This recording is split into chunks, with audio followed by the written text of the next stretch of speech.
Welcome back to English. I hope you took a break after math. We are going to be reviewing everything we studied and practiced in chapter 15. Go ahead and get your English book, pages 285 to 286. How we're going to do this is we're going to be, there are 4 sections in the review. So before we do each section, we're going to do a quick review and then I'll solve some of the problems, some of the questions with you, and so on. So let's look at our review here. Looks like the first one is about prepositional phrases.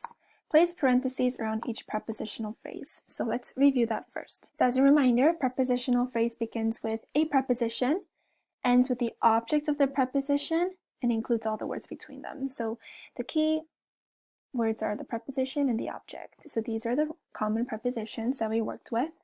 And remember, to find the object, you have to find the preposition and ask what or who. For example, the cat was hiding under the chair. What's the preposition here? Under. Under where? The chair. So chair is the object. So what will be the prepositional phrase? Under the chair. Very good. If you need this list, you can take a picture of it or just come back to it later. What is the preposition? Across. Across where? The Pacific Ocean. So the phrase is that. Number 2. Preposition. In. In where? Australia. Let's try number 7. Preposition. On. On what? On the Opera House. And then there's one more. In. In what? In when? In 1959. Okay, try the rest on your own. Pause here. Okay, let's do B. Fill in the circle to tell whether each underlined word is an adverb or a preposition. So this might be a little confusing, so let's review this. So 2 important things to remember. The first one, so prepositions. Part of prepositional phrases. So for example, up where? Up the path. So if you have a preposition, it will come with an object, right? Well, down the hill. Down where? The hill. In the hospital bed. In where? The hospital bed. So we got prepositional phrases here. Adverbs, on the other hand, they work alone. He went up. So up modifies went. Tells you where he went, and went is a verb, right? Adverbs modify the verbs. So for example, we drove around the parking lot. Around where? Parking lot. So the word around here actually modifies parking lot, because parking lot is the object. Adverb, we drove around for a while. Around modifies the verb drove. As you can see, there's no object after around, right? So that's the main difference. Try to find the object, and if there's no object, then it's probably used as an adverb, and try to figure out what word it modifies. Let's practice. Number 8. There are 4 theaters inside the opera house. Is there an object here? Inside what? The opera house. Yep. Therefore, you don't have to draw the arrow. I'm trying it for help. Okay. Preposition. 9. Plays, operas, concerts, and lectures could all be performed inside. Inside where? Doesn't tell us. What word does inside modify? Performed. Performed is a verb, right? Performed inside. Therefore, this is an adverb. Okay, let's try 10. Some events are held in the forecourt, which is outside. Outside where? Again, no object. Okay, this modifies the verb, right? So this is adverb. One more, 12. The opera theater has an orchestra pit below the stage. Below where? The stage. Object is stage. Okay? It's a weirdo. This would be preposition. Alright, try the rest on your own. I'm going to link some videos to this video in the description box, so if you want to review and need extra help, you can click that too. C. Moving on to conjunction. Circle the conjunction in each sentence. So we have coordinating and subordinating, right? Write I if the underlying clause is independent. Write D if it's dependent. Use this to insert any missing commas. So there's a couple things we need to review. Remember that an independent clause is simply a simple sentence. It can stand alone, and it has a complete thought. Here are some examples. Dependent, on the other hand, is dependent on other things, right? It cannot stand alone as a sentence, and it always starts with a subordinate conjunction. When, after, because.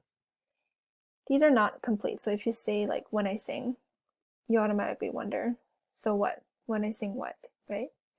Some examples of subordinating conjunctions: after, although, as, because, before, if, since, though, unless, until, when, whenever, where, wherever, while.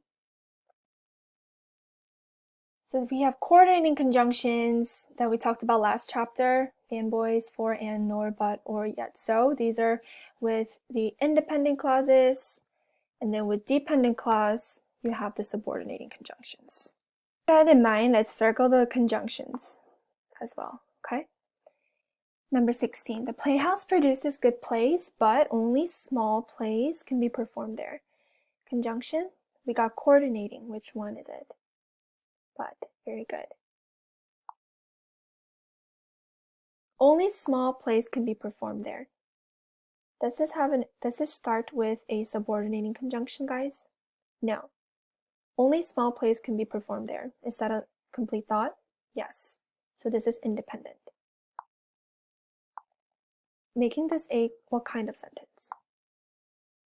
Compound, right? Because we have two independent clauses. Therefore, where do we need to put the comma? Before the conjunction but. Okay? Let's try number 17. Actually, yeah. The drama theater is the best choice if you have many scene changes in your play. Go ahead and look for the conjunction. Already found it. If. What kind of conjunction is this? Subordinating. Making this, is this independent or dependent? Well, we know that if a clause starts with a subordinating conjunction, it's going to be dependent because it's not a complete thought. And since it's at the end of the sentence, we do not need to put a comma. Remember, if it's in the beginning, you need to put a comma. So we put D here. Okay? Go ahead and try the rest on your own. And also, this is independent. I know the directions don't say to do that, but it's a good practice. We know that ID is going to be complex sentence and II is compound. Which, speaking of, we're going to practice next. Fill in the circle to identify the correct sentence type. This is our handy dandy cheat sheet about sentences. So simple sentence, just independent clauses, okay? Boys went to the park, we like pizza. Compound sentence is I plus I. The boys went to the park, but they did not go to the zoo. And of course, I and I are connected by a comma and conjunctions. These conjunctions, fanboys. Complex sentence contains an I, independent and dependent. So this is ID. Because the boys went to the park, comma, they did not go to the zoo. The boys did not go to the zoo because they went to the park. Okay? So please pause the video and take a look at this chart in a little more detail. And now we are ready to tackle the last section. A little reminder cheat sheet as well. I plus D, so independent plus dependent, or vice versa. Subordinating complex. And second type, I plus I, independent plus independent with a coordinating conjunction and comma, of course, is compound, and just independent clause is simple, no commas, okay? The Australian Ballet performs at the Sydney Opera House. Okay. Now, do we have any conjunctions here? No, we do not. This is a simple sentence. It's just a single and independent clause. 22. The Australian Ballet tours through Australia, comma, hint, and they often tour overseas. Now, we know this is not going to be simple. Which kind of conjunction? Coordinating, right? And we have two independent clauses, right? This is independent, so this is a compound sentence. Okay? 23. Because the Australian Chamber orchestra is the only national orchestra. They travel all over Australia. Again, comma. What conjunction can you find? Because, what kind of conjunction is this? Subordinating, making this a complex sentence. Okay, I think you can do the rest on your own.